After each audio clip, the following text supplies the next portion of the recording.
Hey everybody, welcome back to season 2 of discussing our favorite redheaded piano playing singer-songwriter, Ms. Tori Amos. My name is Matt. I'm Joey. I'm Kristen. And we are introverted, but willing to discuss Tori Amos.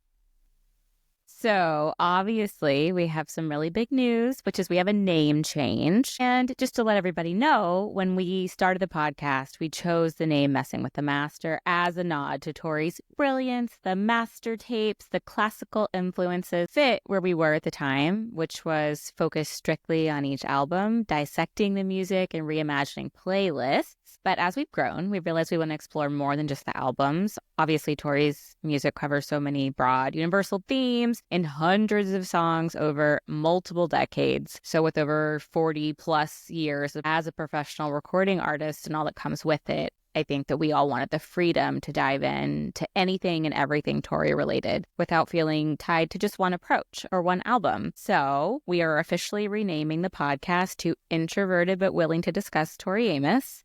Feels more like us, in my opinion. Introspective, thoughtful, always excited to talk endlessly about our favorite redhead. We'll still create playlists for each episode with a bit of a twist sometimes because we do love the interactive element and bringing Tori's work into the listeners' lives. I think ultimately this change will appeal to both the most dedicated and the more casual fans as well.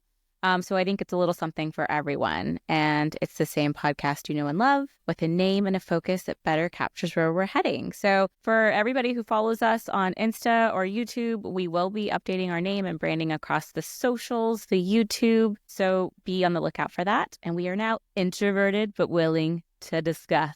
Let's do it. Okay. Thank you, Matt. Thank you, Kristen. Don't say mornings come. Don't say it's up to us. Well, actually, tonight it is up to us as we enter the beloved Sticky Hive. Anyone familiar with Tori's career and catalog knows that her B-sides hold a special place in the hearts of the fandom and for Tori herself.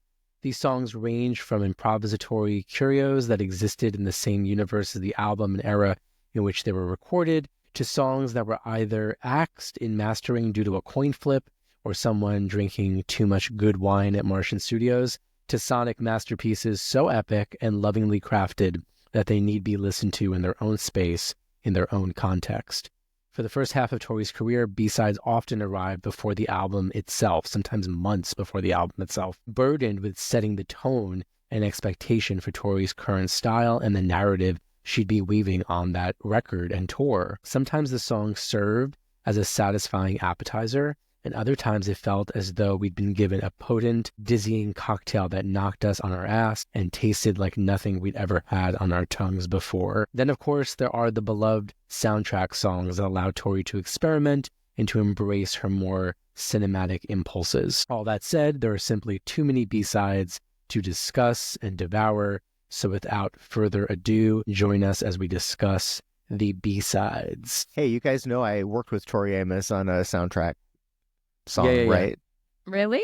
Yeah, we heard mumblings about that. Is that like how she's a minister's daughter or no? It's like How You Live in Texas. Oh, right. Okay. Now you're speaking my language. Joseph, I don't know if our listeners know, but the intros are always a surprise. Like Matt and I don't hear them or see them before. Yeah. And I really liked the beloved Sticky Hive. That was good. Sexy and gross, right? Sexy and gross, just like somebody else we know. It was very sexual. Let's just cut to the chase. Let's get it out of the way now. The B-sides are a sexual, playful lot. God, so it makes sense. Okay, let's get right into this shit on the B-sides because we have, in my opinion, as Tori fans, like the elephant in the room, which is in Nashville, June 24th, 2023, so about a year and a half ago. Tori dropped a verbal bomb, a chaos bomb on us when she told us, and I quote, "I'm going to do an album with just the songs that never made the record." And of course, everybody's freaking out. And you can just tell Mark is freaking out from the soundboard. And then she starts naming them. She's like, Inside Job, Christmas in July. And then again, she's like, I'm going to make a record. She says it very determined. I sort of believe her. And then Another thing from that intro that I want to kick it off with you guys is she says, everybody knows the best songs don't make the record. And I have always been a staunch B-side girly, but on Reddit and other forums, I've seen more people than I would expect to see say that they're not huge B-side fans. And I'm definitely team B-side. I mean, I don't want to take sides, but if I had to, I think I would pick B-sides. Nearly all of my favorite songs are B-sides. Like, what about you guys? Like, if you had to pick, where would you fall for the sake of the podcast? Well, first off, I mean, I don't read Reddit, so that's probably your first mistake. But right. Okay, that's fair. Second is, if you're not listening to Tori Amos B-sides, are you actually listening to Tori Amos? I really need to ask that question. Gee. Because over the years, those B-sides those B-sides have become part of the fabric of our DNA at this point, right? And they're some of the most sought after, they're some of the most elusive, they're some of the most prized to hear at the live shows because they're not always played consistently. Some of them get, pulled out of the closet and dusted off and everyone freaks out. Or, if it's Garland's on the tour from the last time, you don't give a shit. But you get these gems, and I did care. I can't believe this is even a discussion and that people would say such a thing. I find it really crazy and I'm a little bit offended. I find it as surprising as the occasional, maybe it's more frequent than I realize or we realize, but I'll encounter from time to time people who don't actually enjoy hearing covers at their Tori shows. They get upset about the cover. Like, to me, again, that's like what Matt said. Like, are you really listening to Tori Amos or experiencing her at her fullest if you're not also experiencing, like, not every show.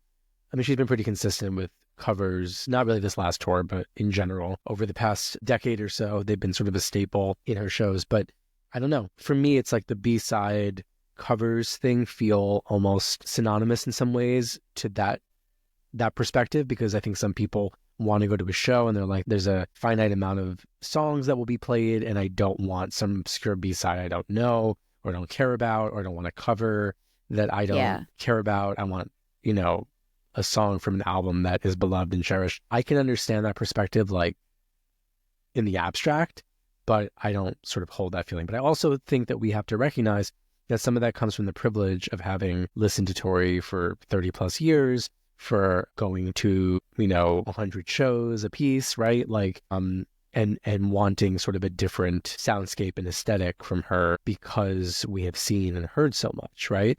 But I always try to remember that for many people, they'll only go to one show a tour and they hope to hear a certain, pastiche. And a B-side might not be part of what they're thinking of unless it's something more, sort of universally known, maybe like a Honey, right? As opposed to like, or like a Sugar. Take to the Sky. Take to the Sky, or going to a show and then being like, hearing Beulah Land or something and not knowing what it is, or To the Fair Motorways of Japan, right? So I think that I sort of get it in some respects, but especially as the shows are getting shorter in terms of set list length. That's fair. I was going to say, though, it really gives Goldilocks to me. It's never quite right for most people. That's Tori, though, right? We've said and I understand forever. that, too. Yeah, exactly. Yeah. We all get it. Yeah, is that just like the Tori Amos concert experience? Like, you have, and I always wonder about other artists. Like, when I go see other artists, I mean, I'm fine if they play a B-side or a cover, and even if I know it, I still think their album tracks are like the best usually. So I don't know if Tori knows that she's special in that way, that her B-sides like kind of take on their own life. I don't feel like other people's B-sides do, but I mean, music is so different now in terms of like there actually even being B-sides or bonus tracks or unreleased songs. It's all very different. So I think a lot of the accessibility of, like when we could get our hands on them, like you said, sometimes they came before. Sometimes they come after. Sometimes they're a misprint. Sometimes one version has this song and this version has this song. And so I think there was a lot of the collecting aspect that led to early gamification of it, which then played into if we want to hear this live or not. And then did she nail it at whatever show in 98? And now you desperately want to hear it again. And I do think that also in the earlier days, and I would say this is probably true of the first tour, probably more so with Under the Pink, and then I think even more so during Pele. But I think during that particular time, the B-sides did really come in and supplement, because at that time, she didn't have the volume of songs that she has now. Right. So that's right. To add more to those very long set lists that, sometimes during the Pele era, as we've discussed, were back to back, 2 shows a night, you have to have some variety. So in a practical sense, the B-sides really came in handy in those, I think, especially in the Pele era. There were so many. Or even earlier, like if you think about, none of us was lucky enough to have seen her in like 92 or 94, right? But imagine like going to a show and she opens with Sugar, or she opens with Flying Dutchman, and you only have Little Earthquakes, right? So she was sort of doing that. Heading sounds like a negative connotation, but I don't mean that. She had to build out a full set list, and she had all these songs that were not being put on the proper record that she cared about and was very proud of. So she built them into that story. And I think she helped to cultivate that love for B-sides because she was performing them right from the start, right? She wasn't just doing Little Earthquakes from start to finish. She was doing smart. Sugar. She was doing Take to the Sky. She was doing, right? So she was doing that work. She's been remarkably sort of consistent in how she crafts set lists from the very beginning, which is another reason why she's so amazing and has been from the start. Like she was sort of fully formed as like, the best of the best, like as soon as that solo album came out, right? It's very visionary, you're right, because one of the earlier memories I have of really like digging into Tori's music after Under the Pink had come out, but going back and just really getting into it, one of my most vivid memories was watching, can't remember the name of it, Joseph, you probably will know, but there was the videotape of Little Earthquakes that was put out that had a live version of Here in My Head on it. Yeah. And I think right from the beginning, she sort of mythologized those B-sides herself. She created that sort of lore that those B-sides were, very powerful and in very special places. And they weren't on the record, but they were just as important in terms of the set, and they were just as important in terms of the, emotion and skill that went into performing and creating the songs. Well, and she would tell stories that would give us the context, right, and the narrative. Like, Honey got kicked off in mastering. I'm sure she told that story dozens of times on that tour, right? Or the Sugar story, or like, even like the Hey Jupiter EP that has 2 versions where she's telling the story. She gives some insight into like what it is like to make a record by telling people like, sometimes you make a mistake, sometimes there's not a place for this, or, Sugar wasn't even like apologetic. Sugar was like, I'm gonna tell you a story about why and how I wrote this song, but she is careful to say like, I got this song together in 2 hours, right? So she's sort of like giving us this like a B-side is something more in the moment maybe, or so like it can either be something really like lovingly honed that was painful to remove, like a Honey, right? Or a Cooling, or not knowing where it would go, versus something that I got together in 2 hours on, the Yamaha and had a drum loop for, like Sugar, right? And then Sugar, of course, never has sounded like it has on the studio recording because it was the first draft of it, right? Which is amazing. So I think that, and it's one of the songs that has undergone many transformations over the years. So I think that in that sort of like real-time artistry, that real-time revision that happens, the B-sides in some cases kind of lend themselves more to that. And I also want to say really quickly that I think that the thing about the B-sides is that they have a quirkiness to them, where for the most part they feel like part of the universe of that record, part of the, right, like I said in the intro, like part of that world, but they also feel like their own thing. And when we encounter them, especially in like later Tori, we're always kind of surprised where like she's been so sort of steadfast in concept. So like take The Beekeeper, and then suddenly you have a Garlands and a Not David Bowie, and you're like, right, huh? And it took a long time for us to even hear Not David Bowie, and there's no official release for Garlands. So it's like she has these songs that feel so they're of the world of that record, but not, same with Mountain. Mountain was sort of, like she did the Hidden Treasures, but didn't give us Mountain, right? And part of me wonders how like sort of serendipitous that is, and how much of that is on purpose. Like, oh, let's not put that on there. I'm going to sing that live. I'm going to, build that into the lore, and I'll give it to them. I'll edge them, and then I'll give it to them later. Or she forgets that she never released it. Or I'm not going to put it anywhere. I'm going to make people seek it out, and I'm never going to play it in concert. It could be, who knows? There's so many like possibilities to that, because there are some of those B-sides that are just B-sides, and that's it. And that's okay. Some of them have never been played, which is also very interesting. I think a lot of them probably don't fit into her conception of what a set list should be. But, the set list, luckily for all of us, changed with every tour, changed with every night almost, most of the time. And, in 2011 on the Night of Hunters tour, I was so excited to have Graveyard as one of those little intro songs while the guys were tuning. And I thought that was a really exciting use of that song and a really clever way to use a B-side within the live set. I wanted to ask you guys, your Kristen, you mentioned the CD single, which I think is probably many people's entry point into the world of B-sides. But, do you guys remember, and instead of, our first memories of each individual song that we heard, but I'd love to know, your first memories of getting really excited about a B-side. I think that I have two answers to it. The first is that like period where you start to discover how much stuff there is. That happened in 94, 95 for me and my sister, and we definitely got the Crucify EP, which is covers, so it's not quite the same. But in that same shopping trip, we also found the Winter digipack that had a bunch of B-sides on it, and so I remember being like, whoa, like what are these other songs?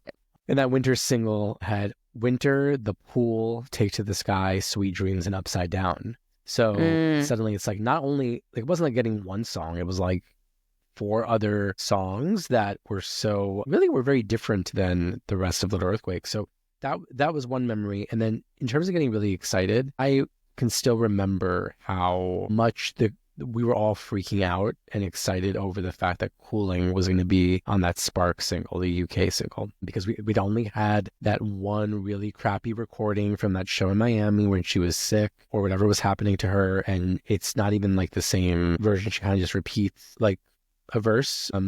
We talk about like a mythology, like there were a few thousand people who were there, who witnessed it, who then were talking about it for 2 years, and then the fact that we saw that Tori was putting it on as a B-side was a real shock. And I don't know why it was such a surprise, but because she'd also talked about it a lot, right? Didn't she talk about the song a lot before it came out, if memory serves? I think so. She performed in some it interviews. Once in a sound check. No, was that not Cooling? Uh-oh, my edible's hitting. Oh, no. Me too. Oh, well, here we are. Here we are.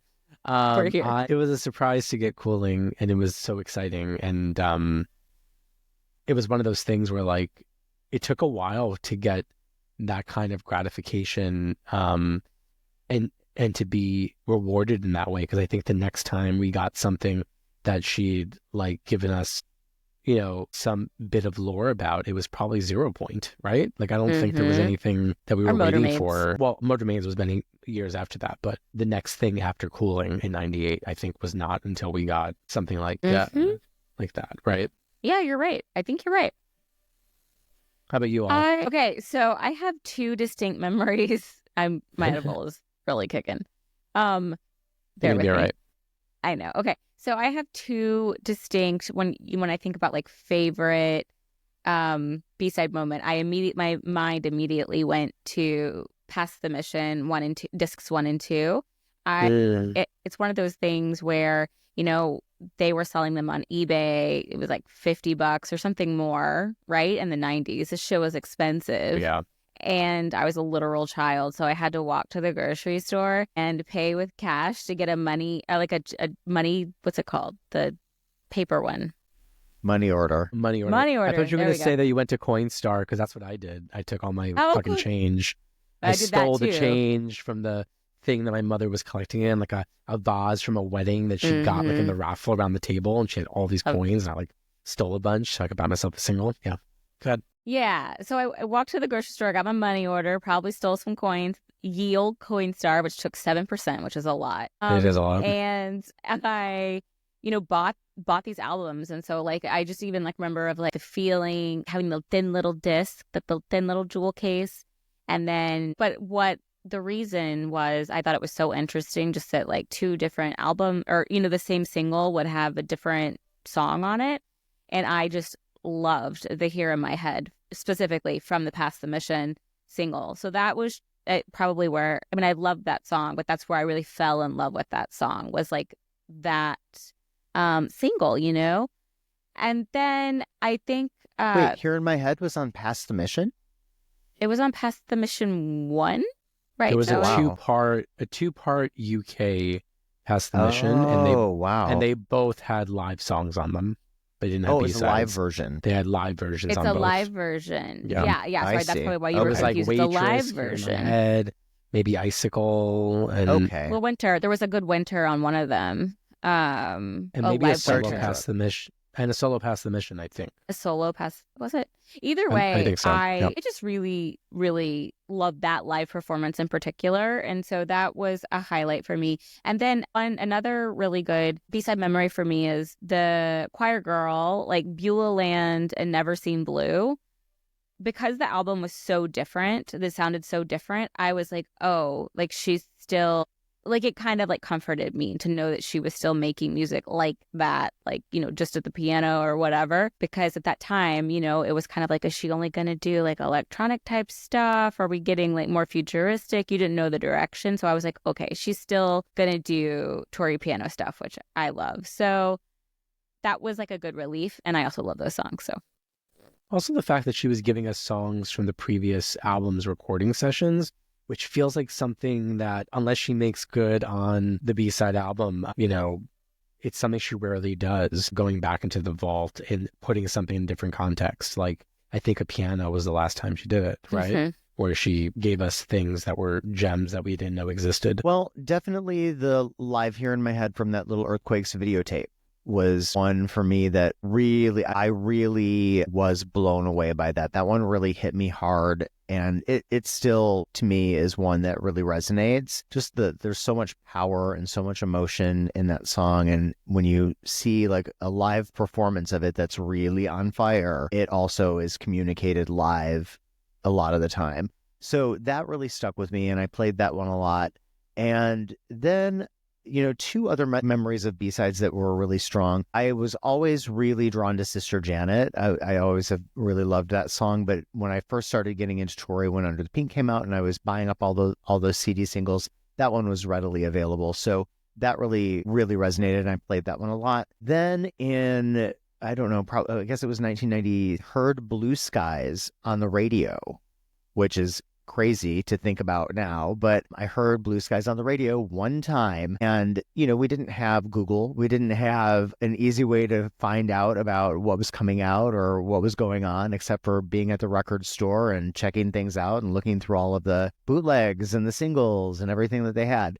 And I happened to wander into a record store in Pittsburgh, Pennsylvania, and saw that single in the Tori section, and I lost my mind. I was so excited. I was so excited about that song because it was so different from Pele, right? And I was really into more dance sort of music at the time and electronic music, and that really revved my engine. And then, ever since then, I've always checked them out, of course, but when we all started really getting into the internet and really started immersing ourselves into the fan world of the internet, and, we were able to access those B-sides in ways that we had never had before. That also, Joey, you mentioned when you would hunt a few down and you were able to get your hands on some that were really like up until that point elusive. And I think, really when I was able to figure out how to pirate music, I was able to get my hands on those things. And I remember sitting at my parents' house on their gigantic desktop computer on dial-up internet, waiting probably, I think, 3 days to download Thoughts, which I'd never heard before. And I checked it every day. It was going slow as fuck. I didn't care if it could get me in trouble.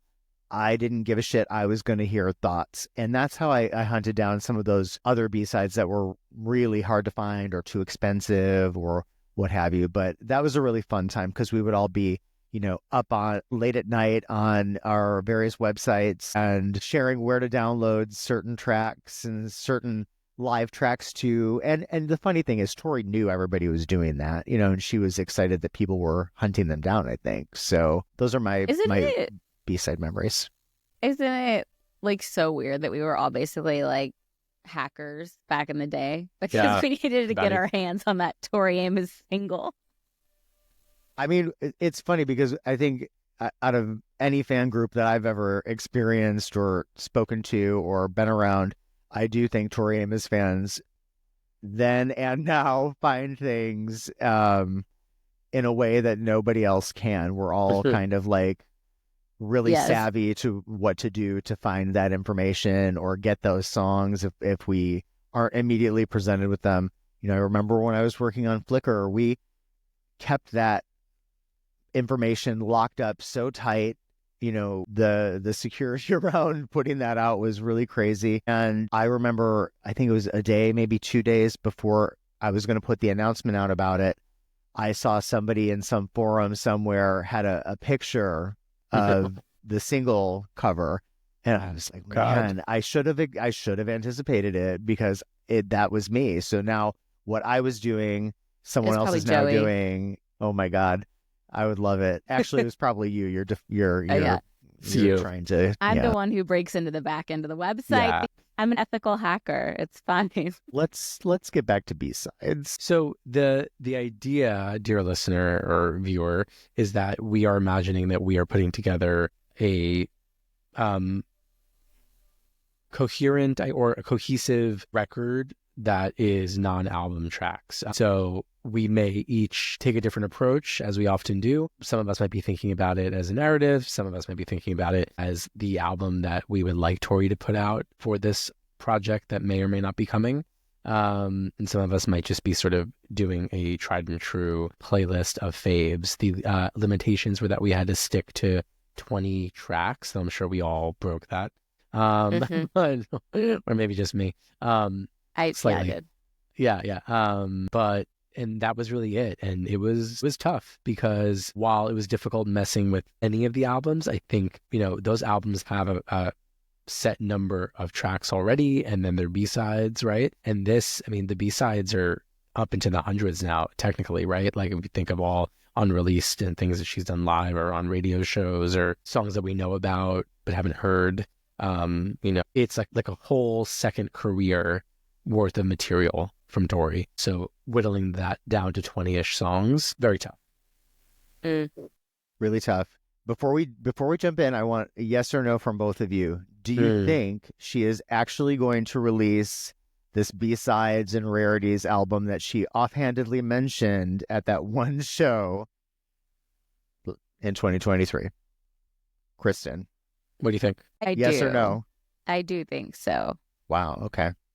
Maybe I'm just manifesting or being hopeful, but I would think, and I know she's a perfectionist and it would be like a painstaking process, but like it would also, I would think, be like decently easy to remaster them and put them out. I don't know. Well, I will say this. I don't think it's coming, but it did dawn on me for a moment that maybe they're not working on a new record right now. They are doing the B-sides album. I think they're definitely doing the B-sides album. And it made me wonder if what she's doing is that it's a mix of like a few beloved that maybe they're either re-recording or recording new music to layer on top of old recordings of unfinished songs so sort of the opposite of like a Take Me With You, in which she resurrected the musical track and then wrote new lyrics and new vocals for a piano. Whereas this might be like she's got a demo or a solo version of something or an unfinished version, and Ash and John are playing on it to fill it out,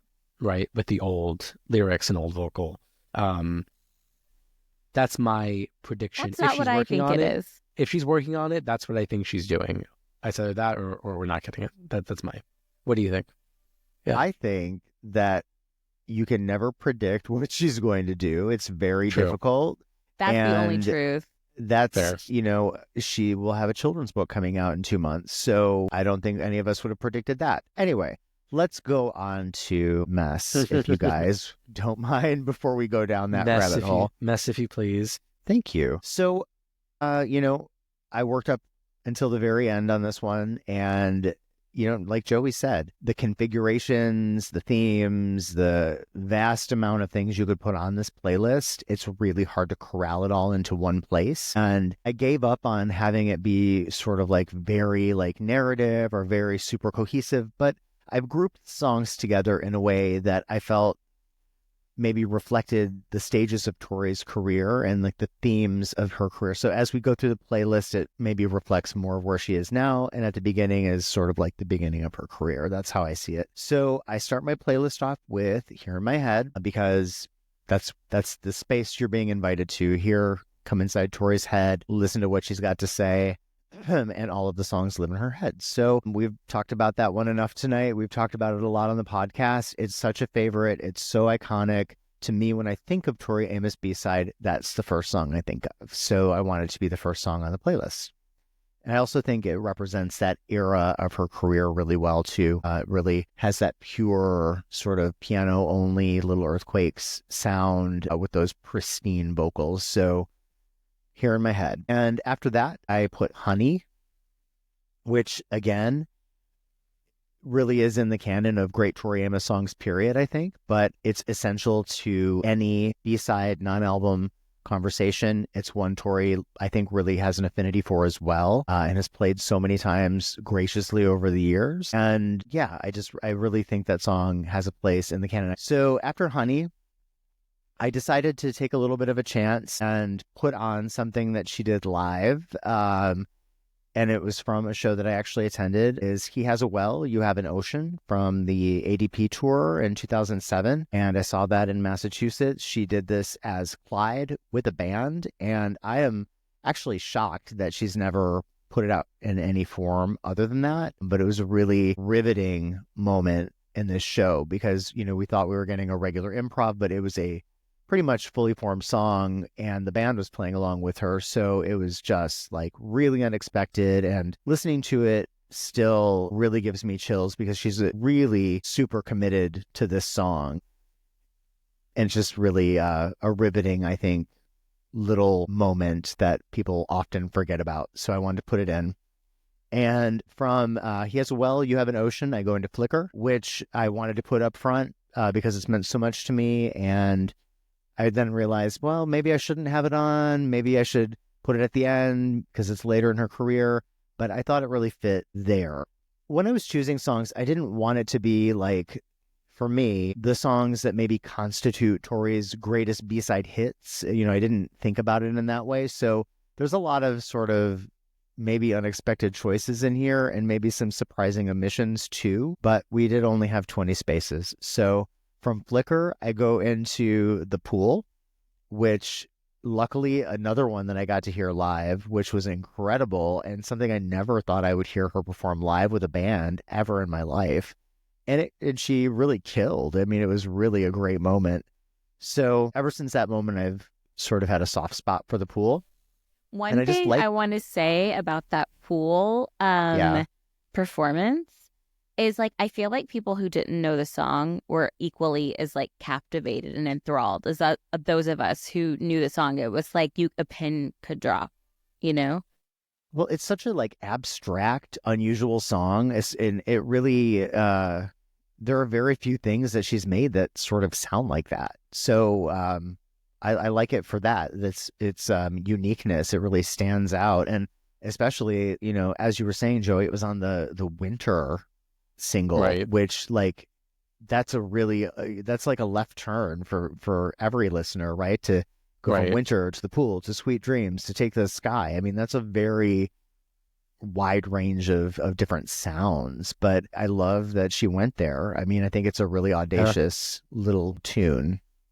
So from The Pool, I would go to Siren, which makes sense on a B-side collection, I think, more than it makes sense on an album. I hate to admit it because I did try to shoehorn it on season 1 and I got, yelled at a little bit, but I think it makes sense here and I like it coming out of The Pool. It gives us some lift. From Siren, we go to Upside Down, which again, iconic, classic, beloved track that's seen so many different iterations in terms of arrangement and live performance. And, we recently saw it in New York City on the 2023 tour. And the live version on this past tour was incredible. There was such big sound and such beautiful playing. And she really, I think, relished in that sort of beautiful composition and beautiful piano and updated it for 2023 to suit the arrangement.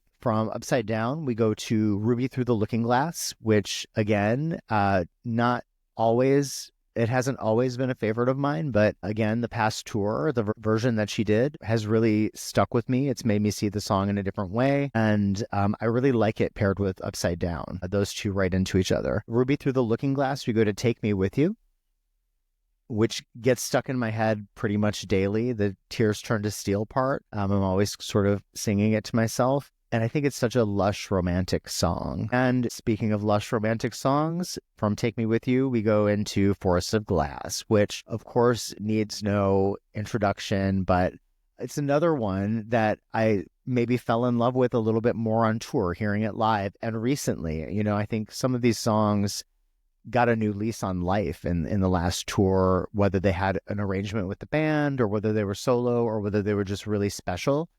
She really brought out so many of those little gems that we all sort of crave. And yeah, so I think I had a renewed love affair with many of these songs so far, thanks to her playing them on the 2023 tour. And of course, we can't forget the moment that really clinched it. I looked over at Kristen Keys, who was sobbing during Forest of Glass because the legend has it she slipped Tori a note that was very powerful. And I know a lot of other people were requesting it, but I think that Kristen Keys carried that one over the finish line. And I think she was so pleased with herself that she wept. Basically, I just thought it was so generous. Why was she... Oh, God, it's going to bring me to tears again. Ho.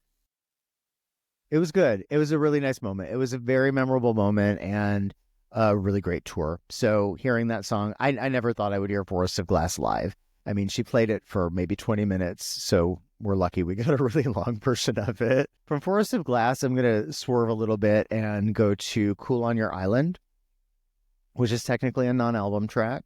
This is the section it's got a little bit of flavor, a little bit of islandy vibe to it, a little bit of Margaritaville, baby. So we go from Cool on Your Island to You'll Be Taken Care Of from the Imelda Marcos musical, Is It Here Lies Love, with David Byrne, Fatboy Slim producing, and David Byrne actually sings some of the backing vocals on You'll Be Taken Care Of.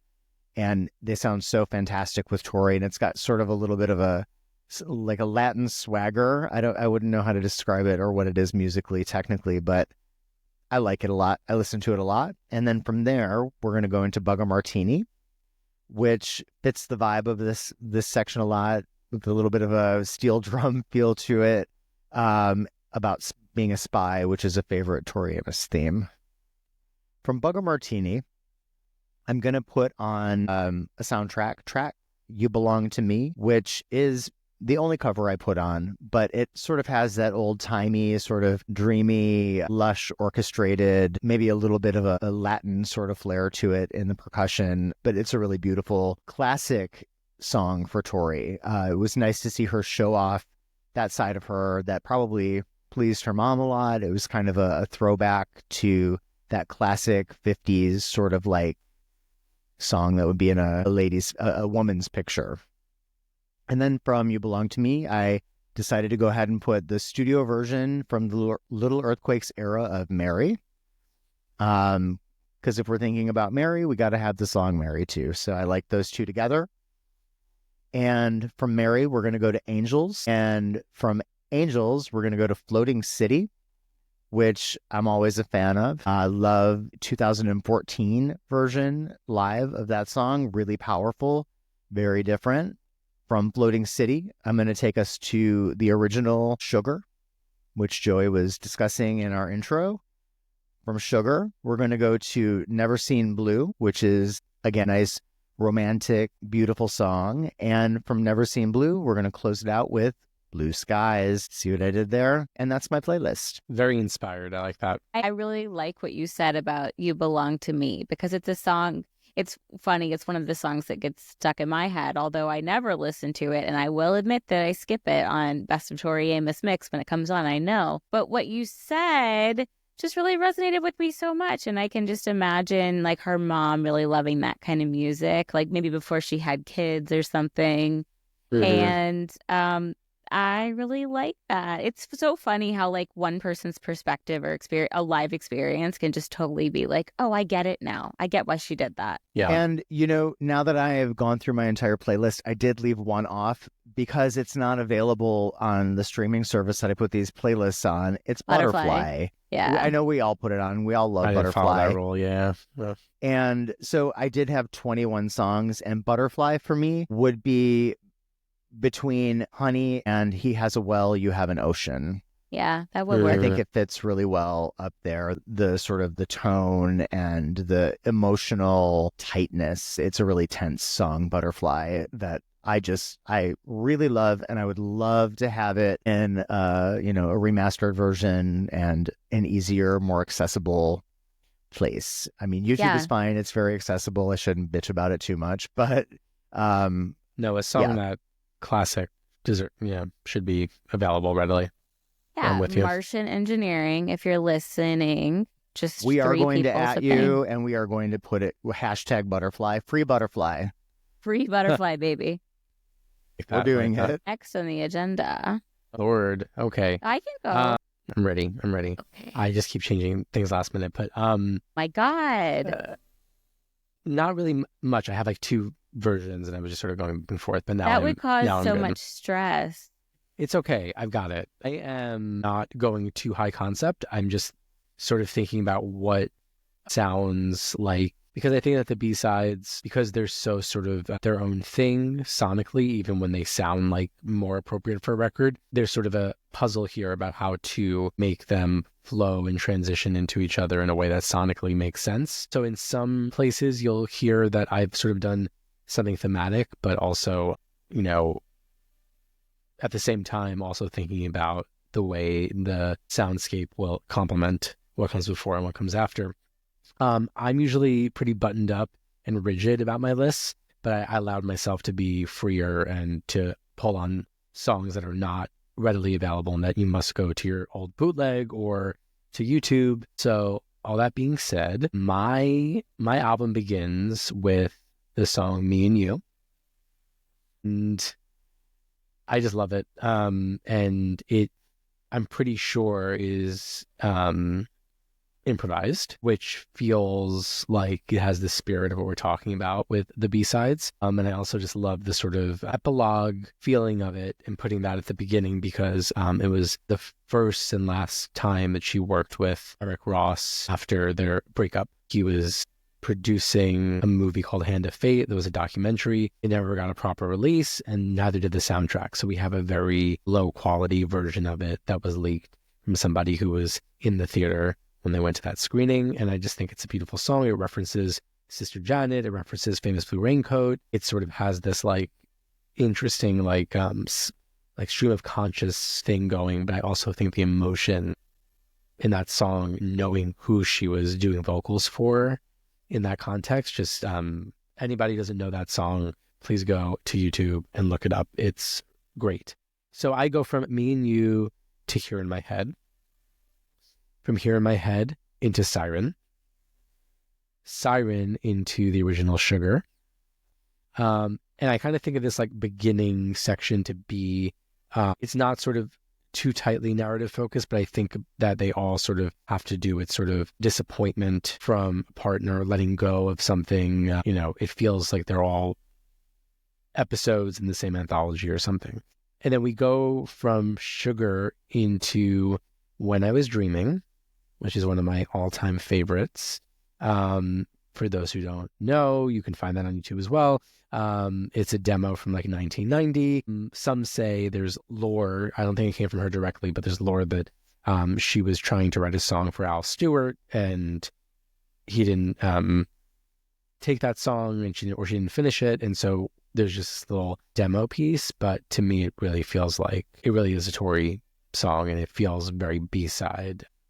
It's like whimsical and wistful and a little bit show tuney, but also short, and like there's something about it that just fits like that silly song era.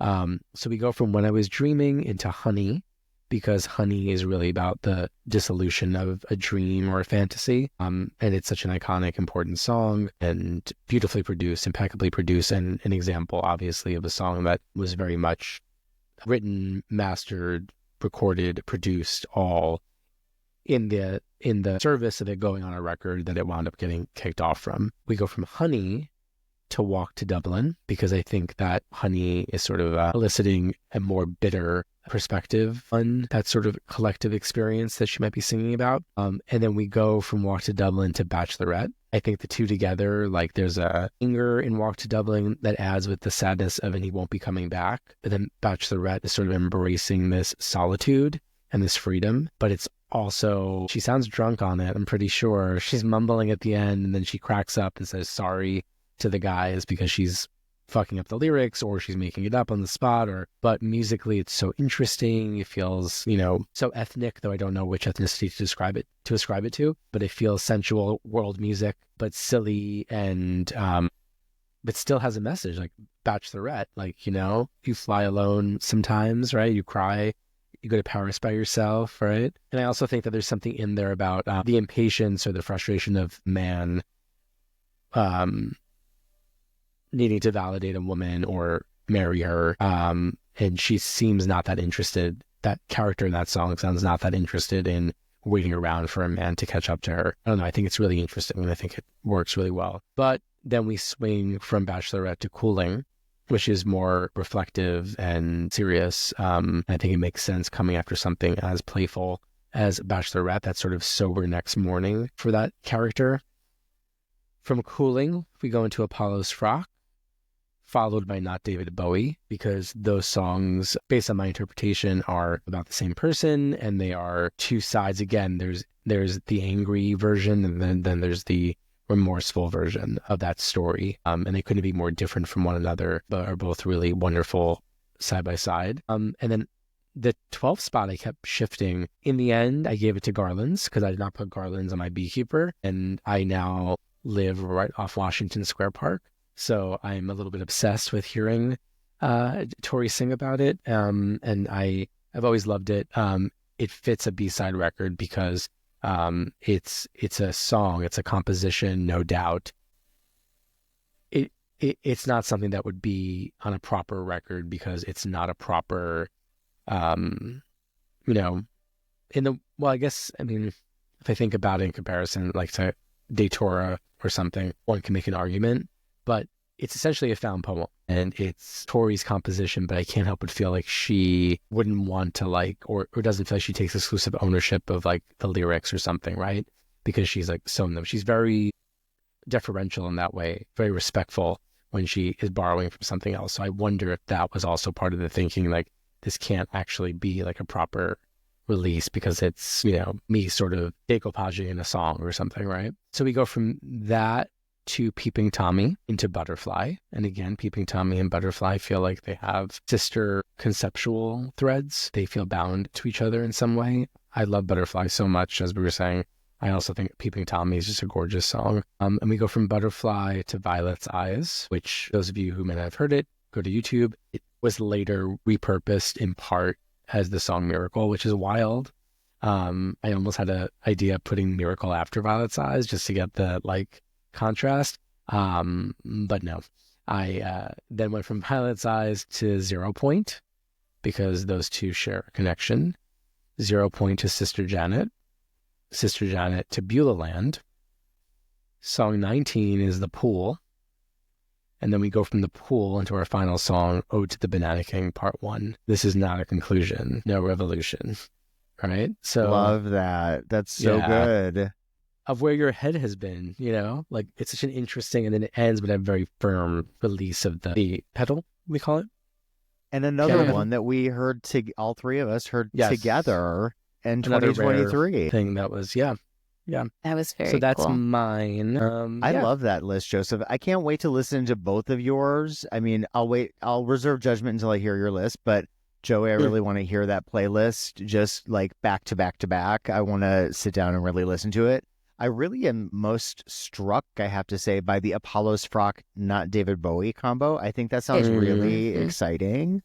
Yeah. Really, that clashing of swords. Yeah, you know what I mean. I did not mean to do that. I'm so sorry, everyone. It happens. You all know it happens. It happens all the time. Sure. Just like, by the way, the other day I was singing Floating City out loud at work and somebody heard me. Like, come on, it's terrifying. It's awful. Yeah, that's not good. Listen, or like when you're at work and your headphones unpair and then everybody can, it's not good. Yeah, that happened to me the other day, and it wasn't a Tori song, guys. It was Amy Grant's Baby Baby. God, you love that shit. I mean, I just love Heart in Motion, but it's so cold here that like your hands have to be in your pockets when you're outside.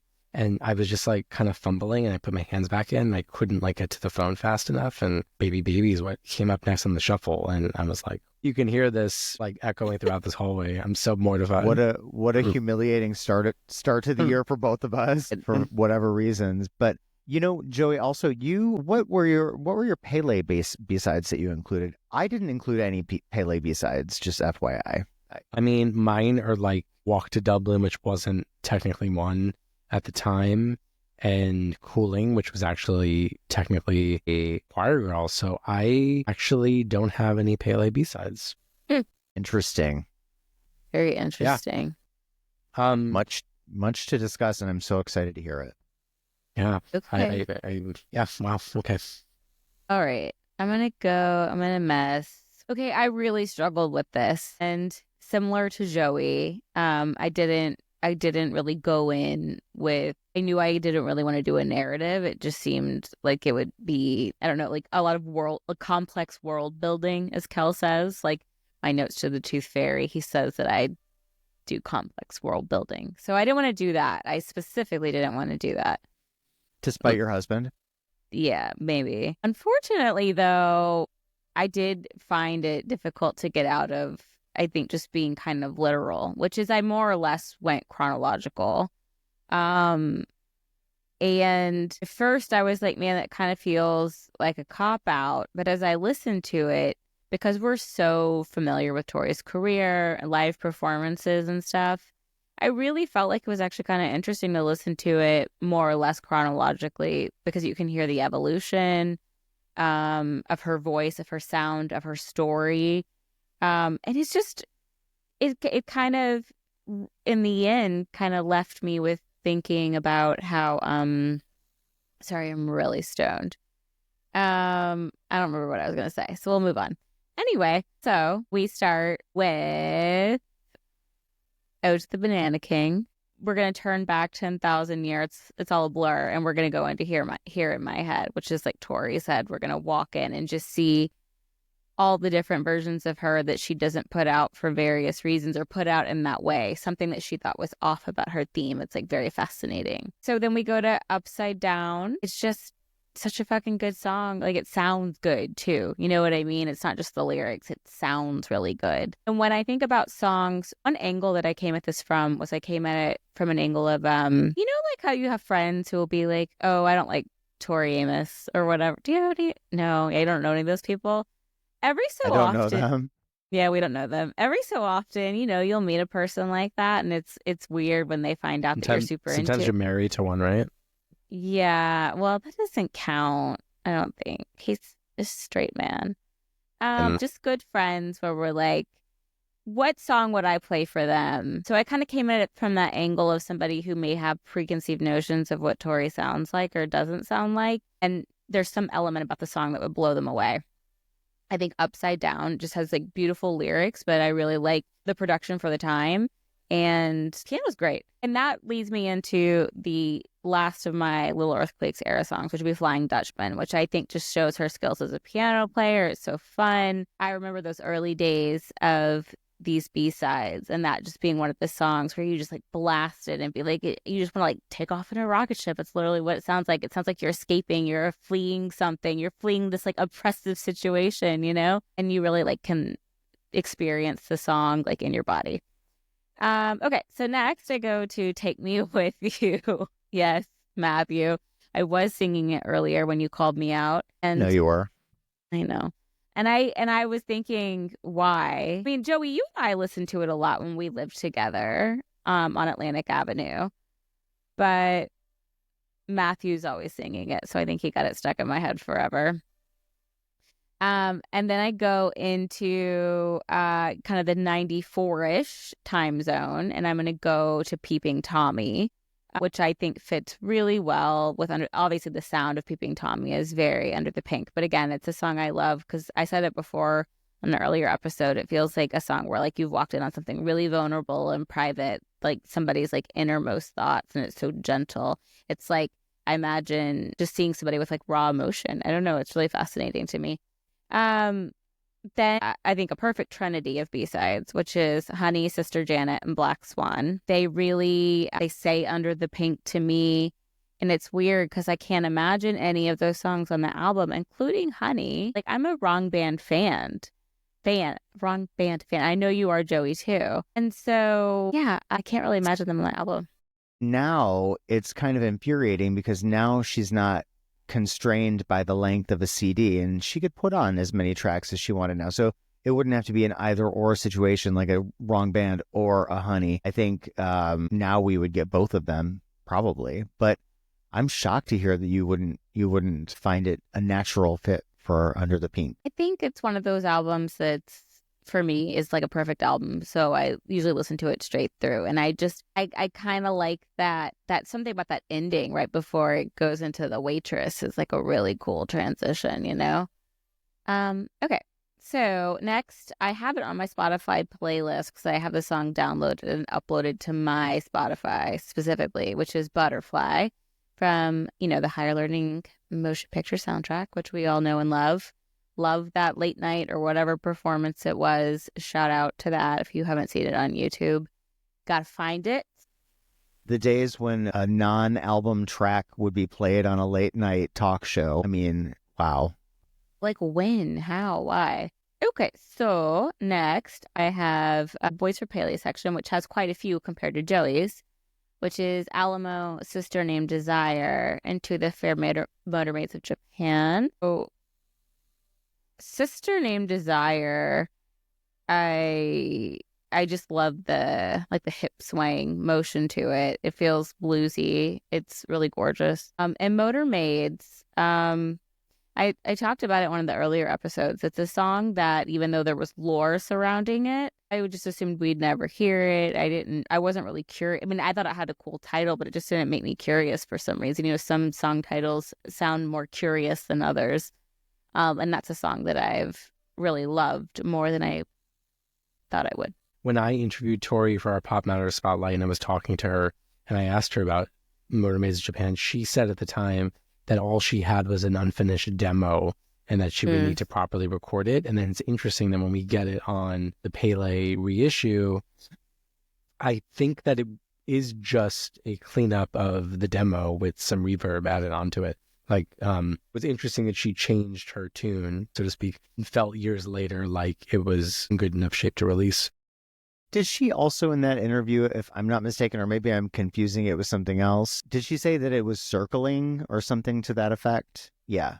Okay. Yeah, she said it's been circling and people have been talking about it again. And so it was on her mind. But that was 2012. And, we didn't get it till 2022, right? 10 years later. The end just reminds me of Oysters. It feels like a little proto-Oysters practice in some ways. So I really like that. Next, at the middle-ish of my playlist at number 14 is, if you can do math, you can tell I went over 20. I did. I'm sorry. Cooling and Siren, which are definitely songs that I think of back to back and have gotten it all shows, and they were amazing. And then I included Beulah Land. I love the choir on it. The 2006 remaster, it has the choir, I feel, more prominent, and I really like that version.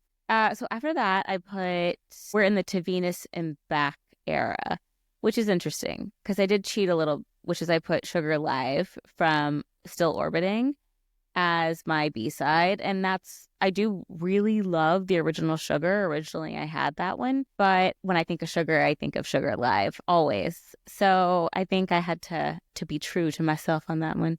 And that's definitely a song where somebody says they don't like Tori Amos, I'll be like, oh, listen to this. Then from there, I have 0 point in Purple People. As we move into number 20, we're at Scarlet's Hidden Treasures. I'm sorry. We don't have that many more albums to go. How many tracks are on here? 50? No, it started as 50. Because I just went, okay, I don't know. That was a joke. I know, I'm sorry. It's only 25 though. I felt like a 25% bonus was fine. So we go to Ruby Through the Looking Glass, Mountain, Tom Bigby, and Seaside. And I will say, if I had to actually adhere to 20 or possibly 21, I would have cut those. And it's almost because I think of Scarlet's Hidden Treasures as its own album in some ways, like, which is a little silly, but it sounds different enough to me that it feels like the transition between that and The Beekeeper or something. So from there, this one's out of order, but I put Never Seen Blue at number 24 and Forest of Glass at number 25. I think the person in Never Seen Blue might be the person in Forest of Glass. And so I've always thought of those as sister songs. And when I picture this Forest of Glass, I also picture it blue. So, and then the blue eyes, Never Seen Blue, and the blue ice, if it was like a Forest of Glass, So that's it. So I did cheat a little. I'm sorry. I did the best I could. It really did start at 50, like 58. Good job. Yeah. No ADP tracks, no, not a lot of soundtracks either, right? You're like straight up B-sides. Well, Butterfly. You have Siren and Butterfly. I have Siren and Butterfly. Yeah. I think, it's interesting because when I started really realizing how many soundtrack tracks there are, that could There's even be a separate playlist, like with adding Me and You, like Joey did, Happy Workers, Carnival. And then there's, Carnival. There's, the other Murder He Says, which is the other track on the soundtrack, Mona Lisa Smile. And, and then there's the whole lore that goes around the soundtracks of Tori historically not loving maybe so much the finished product that is put out on these soundtracks. And, it'd be interesting sometime to dig into those individual stories and really understand the circumstances of each of them, because I think many of them were very challenging for her. And when I worked with her on Flickr, obviously that was top of my mind, was like, oh shit, I can't do anything bad. I have to make this seamless, which it was. So we're lucky that we had a seamless experience with the soundtrack with her on that one. But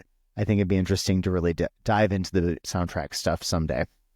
I would love to know. It'd be so fun to hear from her, in a moment of where she felt able to be honest about the details of what happened with the Siren situation. Because I love the finished product of Siren. So I'm very curious about her feelings on that, but also what happened. But I let it live, obviously. And I feel like I can tell the way she would have cleaned it up. But I think it's great as is. So I think the producer, because I think that the soundtrack had its own producer, and Patrick Doyle maybe was his name, and so I think he got to make he had input on how she was recording the song and the instrumentation, and based on how she's performed it, I have to assume that her original version has a slower build up, more sensual, more sort of not quite as I love the layered vocals, I love the repetition of the chorus, I love all that, I love the studio version that we have. But based on how she eventually played it, it's slowed in such a way that it makes me wonder if she was forced to speed it up or something, Uh-huh. Maybe. I can see that. And, having the experience of working on Flickr, I sort of know a little bit about what goes on behind the curtain in terms of, how she would approach a soundtrack track today, which is to say that she gets final cut, basically, right? And I think that maybe all of those experiences leading into that one, she knew exactly what she could do and what she couldn't do and what she wouldn't do, and got to respect those boundaries. And I do think that when you ask somebody to do a soundtrack song, you either think that they're going to fit into a larger soundtrack and you give them the freedom to do what they want, or you don't hire them or you don't work with them. You know, we sort of, when we worked with Tori, I didn't even have the title of the song until the day before I heard it. We had, you know, like she went and did her thing and was not influenced by anybody during the creation of the song. That was solely her creation, and she took feedback and worked like that. But that's a very different kind of process. But ultimately, you know, it was for her to decide what the song should be, which was super interesting. Not a democracy in her world, honey, as she says. You hear that? Same interview. She said that. Yeah. What did she say? That my interview with her was where she said the line about democracy not being a democracy in her world. God, that's so hot. Comma, honey. She said that for the Pop Matters. I think she's repeated it since, but I feel like she said it. I didn't first realize. Yeah. Because that's one of the things that I want to put in the online store is like a sticker or a t-shirt with "It's not a democracy in my world." This is not a fucking democracy anymore. Perfect. Oh, that man. would sell. Yeah, it really would. We can do it. Stickers, shirts, hats, whatever. Or Tori's store, if y'all want to do it, go for it. But I can do it anytime. And also too political, I think. Can go right in there too. We can have a whole, I'm saying we, like I'm going to benefit from this, but you can have a new revenue stream and let me help you. Well, the shop makes less than we spend on the podcast. So I consider that like revenue to go into the podcast. So we don't have to put like annoying ads on the podcast, at least for now, because I hate that shit. I think it's really painful. Will you have any new Introverted designs for the fans of Introverted but willing to discuss Tori Amos? You know, that's one of the most like killer designs I can think of in recent years.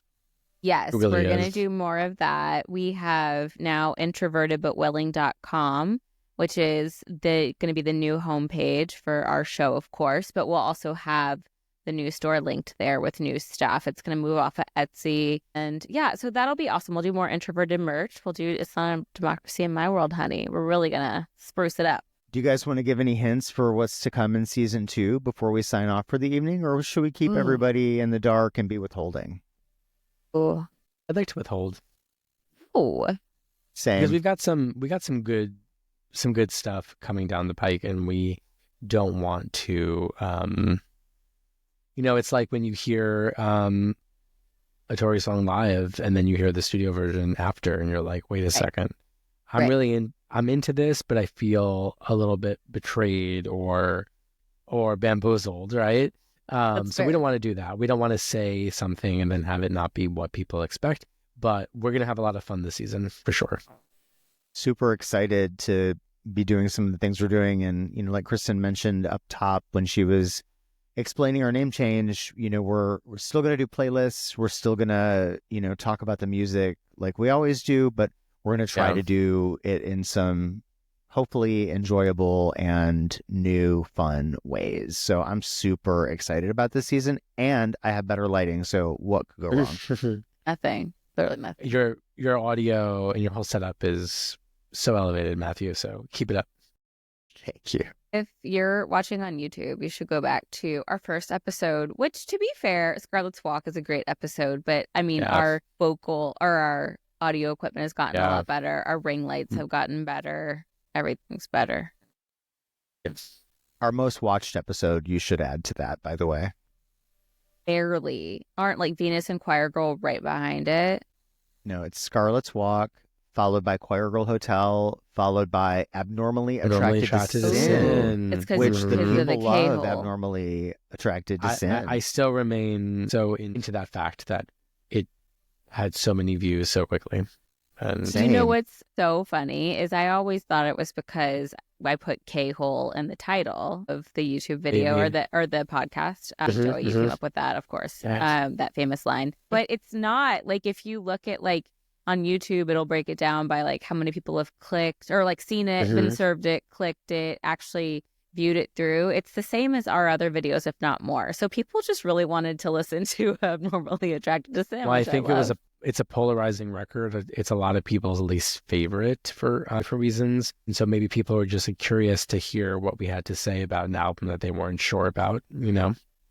Or just didn't give much mind to. Because because they didn't give a shit about what we had to say about Under the Pink. Our least viewed. Which is such a great episode. People, please go back and listen to Under the Pink. I'm shocked by how few views it has. Shocked. It's a really good discussion. I know.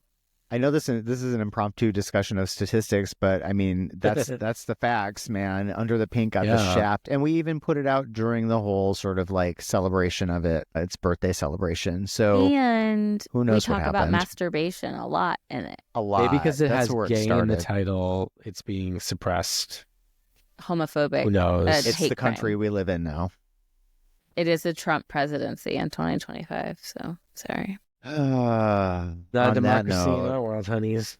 Might not ever be again. It's legit not a democracy in our world anymore. Legit. Thank you, everybody, for joining us for season 2. We're so excited to be doing this. Love you guys. I'm so glad that we're back. So good to get the season 2 rolling. I'm going to say again, I'm going to give us a pat on the back because we completed a complete first season of the canon, and I was thinking about that on my way home today, and I'm really proud of the fact that we got through every album plus the holiday bonus and did it right and are continuing to improve and do new things and try new things and connect with new people and talk about our favorite music together. So it's a really fun, special experience and just makes me more excited to head into this season. So thank you guys. One thing I have to add is obviously today is January 9th, 2025. But we launched that YouTube channel. We knew that we were going to do the podcast on December 31st, 2023. So we're just a year and a week. So it's been a full year. And I think it's cool that basically at the year mark, we're recording season 2. And we have such an awesome season planned that, I don't know, we daydream about this, right? We would talk about this all the time. And we're actually doing it. It's so fun. You got to put what I was dreaming at the end since you talked about that. Okay. All right. Bye, everybody. Thank you. Good night. Love you guys. When I was dreaming, it seemed my world went away. As you were leaving, I could see that I couldn't find what I used to in your eyes. Dreaming, it seemed